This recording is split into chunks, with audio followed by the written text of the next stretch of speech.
Bonjour tout le monde, j'espère que vous êtes en pleine forme, comme d'habitude. Eh bien écoutez, moi je vais très bien. Je sais que vous m'avez pas beaucoup vu dernièrement, mais ce n'est pas pour rien. Parce que tout simplement, j'ai travaillé pour vous, pour moi, et pour vous, parce que je pense qu'on est tous concernés, par l'énergie des lunes. Hmm. Ça, c'est une intrigue, vraiment. Parce que souvent, on parle de la pleine lune, mais on ne parle pas des autres lunes. Parce que toutes les lunes ont leur énergie. Évidemment, la pleine lune est une énergie assez forte parce qu'elle est pleine. Voilà, vous imaginez, voilà, c'est plus gros, forcément. En revanche, cette pleine lune, elle a été, puisqu'elle va se finir ce soir à 23h52, elle a été propice à beaucoup En fait, on a beaucoup creusé dans le côté obscur de nous-mêmes, hein, sur les choses pas les plus faciles. Mais c'est ce qui va nous amener à ce dernier quartier de lune qui est ce soir. On va voir ça en 5 parties. Donc la première partie, ça va être effectivement, donc, qu'est-ce que c'est ce dernier quartier de lune? Qu'est-ce qui se passe? Eh bien, dites-vous qu'il y a un lien avec un signe astrologique qui va nous permettre de comprendre l'énergie qui va être autour de nous. Ce lien de signe astrologique va avoir un lien avec une carte de tarot de Marseille. Je ris parce que voilà, bizarrement tout a un lien. J'adore ça. Ensuite, grâce à cette carte de tarot de Marseille, nous allons pouvoir y produire un numéro, un nombre qui va nous donner aussi l'énergie propice à ce nombre, comment nous allons vivre ces 8 jours. Et bien sûr, je vais finir par un tirage pour préciser, pour avoir les détails de ce dernier quartier de lune. Qu'est-ce qu'il faut faire, qu'est-ce qu'il ne faut pas faire, dans quoi on s'aventure, dans quoi c'est propice, dans quoi c'est pas propice. Enfin, en tout cas, ça va être vraiment très informateur. Je commence par le premier. Alors le premier, nous sommes donc dans l'énergie, comme je vous ai dit, du dernier quartier de lune, qui est l'énergie du Gémeaux. Et oui, alors le Gémeaux, on sait, il a deux faces. Et c'est toujours la même approche. Vous avez votre propre milieu d'arbitre. Vous avez le choix d'ignorer ou vous avez le choix d'actionner. Moi, je vous conseille d'actionner. Dans l'action, effectivement, il y a quelque chose de plutôt positif. J'ai pris des notes. Alors, l'énergie positive, justement, du Gémeaux, c'est la curiosité. Le Gémeaux est très curieux. Donc, la curiosité, moi, ça m'évoque quoi? L'enfant intérieur, la découverte. Et être dans la découverte de soi-même, je pense que c'est très bien juste après cette pleine lune qui a été dans les côtés obscurs de nous-mêmes. Là, on se redécouvre. Là, on a fait ménage. Ok, ça a été compliqué, mais là, il faut être dans la découverte. Ensuite, elle nous arrive vite à nous connecter, elle nous invite, à nous connecter à notre capacité intérieure. Bah ouais, alors nos capacités intérieures, on revient toujours sur l'enfant qui n'est pas dans le mental, qui est sur le moment présent. Voilà, recentrez-vous. C'est nos capacités intérieures qui vont nous permettre de lâcher prise et de pouvoir être dans cette curiosité et découvrir des choses sur nous-mêmes. Ensuite, vous avez aussi des nouvelles relations avec les autres. Voilà, vous allez pouvoir créer ça. Ça, alors, le Gémeaux est propice à ça. Donc, essayez de recréer d'autres relations avec les autres. Essayez d'être un autre vous, mais réellement vous, en fait. Voilà, n'essayez pas de faire semblant. Êtes vous-même et créez une vraie relation en étant à l'écoute de l'autre. Ok? Ensuite, alors, dans le tarot, là c'est la deuxième sphère, la carte qui en ressort, c'est le soleil. Alors, je vais vous montrer la carte. La carte du soleil, elle est comme ça. Elle est magnifique. Donc celle-ci, alors voilà, en fait, on a les deux faces. On a l'enfant nu qui se sent très bien dans cet état de liberté, de brillance. En fait, on vous dit c'est le monde briller, en fait. N'ayez pas peur, allez vers les autres, mais dans le bon sens, pas dans un sens culpabilité, sans peur. Lâchez prise, c'est un enfant. Un enfant, il s'en fout de demain, il s'en fout d'hier. Lui, il est dans le présent. Donc, cette carte représente justement cette curiosité, cette découverte qu'on a depuis le début, au niveau du Gémeaux, qui nous dit lâche prise. sois bien dans tes baskets et brille et sois honnête. Pourquoi? Parce que trop briller, c'est pas bon non plus. C'est cette fameuse deuxième phase du Gémeaux.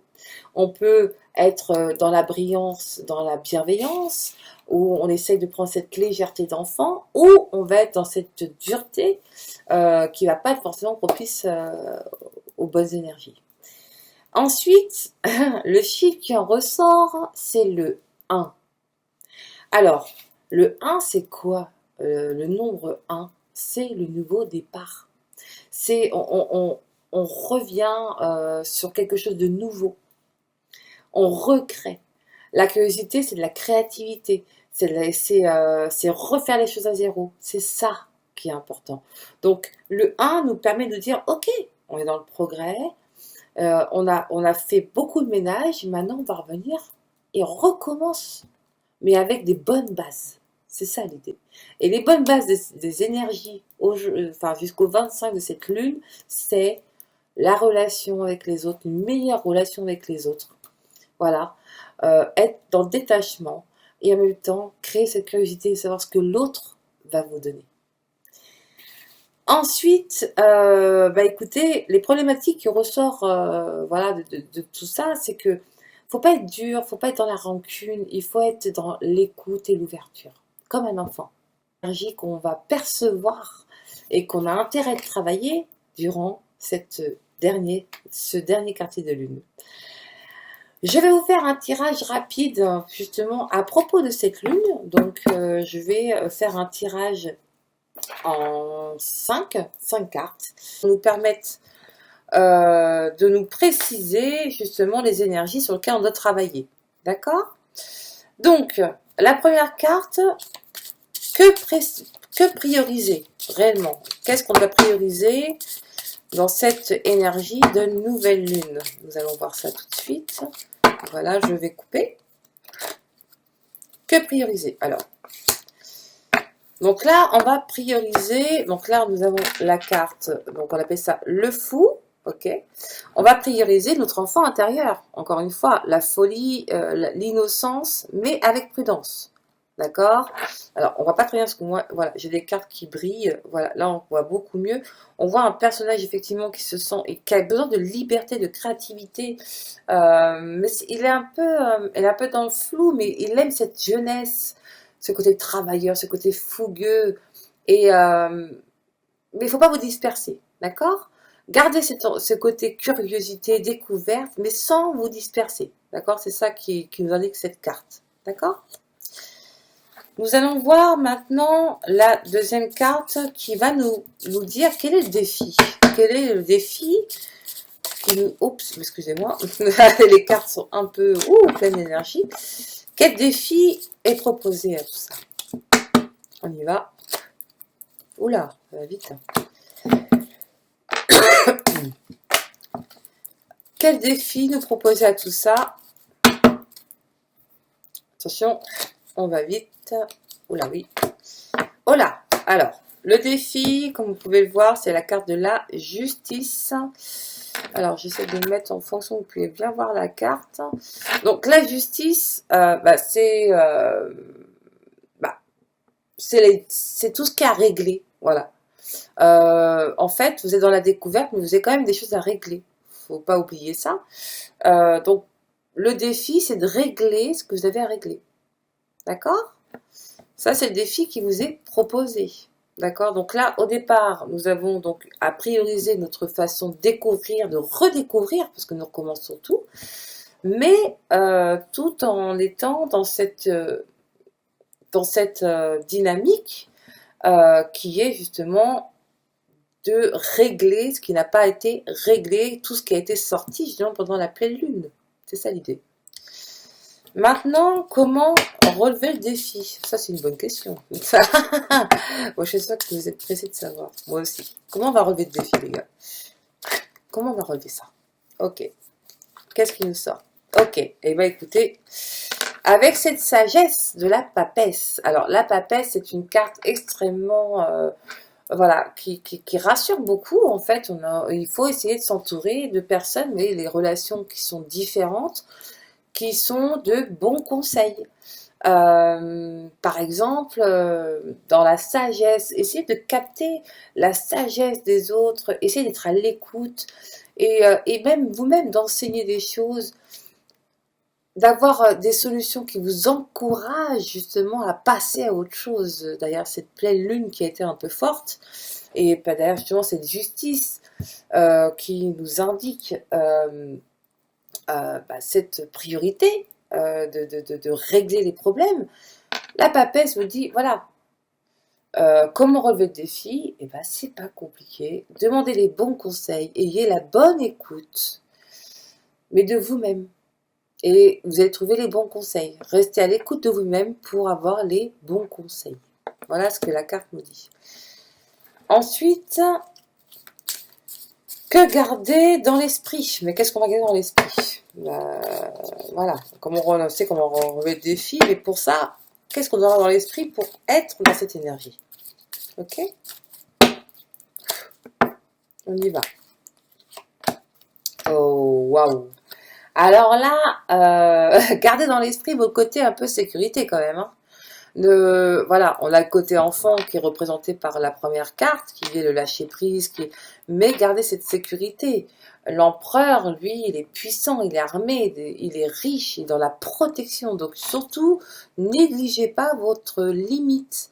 C'est-à-dire que là, vous allez vous ouvrir aux autres, mais limitez, parce que vous avez vous-même vos limites et vous avez vous-même votre chemin. Donc, imprégnez-vous de cette force masculine pour vous protéger. Et c'est pour ça que cette carte, elle est arrivée. Alors, là, c'est la dernière carte, et ça, c'est la carte que tout le monde préfère, c'est qu'est-ce qu'il y a à faire? Quelle est la meilleure chose à faire? Alors là, on y va. Hop, c'est parti. Quelle est la meilleure chose à faire? Je souffle. C'est parti. Oh, waouh. Alors là, on a l'amoureux. Alors, l'amoureux qu'on peut voir sur la carte, vous allez voir donc un homme, une femme, c'est un rapport avec l'amour, mais l'amour de soi. D'accord? Ne confondez pas vos couples, ne vous dispersez pas. Nous restons toujours sur l'énergie personnelle. Et l'amoureux, lui, il est souvent dans un dilemme et dans un choix. Et c'est ce qui va émerger de ces énergies, c'est que va falloir augmenter, argumenter votre choix, votre dilemme, mais vraiment sincèrement avec vous-même, en mettant de côté votre dualité, votre jalousie, des fois, vous pouvez être jaloux, avoir cette amertume, et mettre en avant votre beauté et votre amour de vous-même, je précise bien. Hein. Voici le tirage que j'ai effectué en rapport avec justement les énergies de la nouvelle lune, et je suis pas étonnée de ce qui vient de sortir, parce que effectivement, eh ben, on n'est pas au bout de notre travail et ça tombe bien, ça s'appelle l'évolution. Et je suis en tout cas ravie, j'espère que ça vous a parlé. Après, ça parle ou ça parle pas. Moi, en tout cas, l'idée, c'est de vous transmettre les énergies du moment.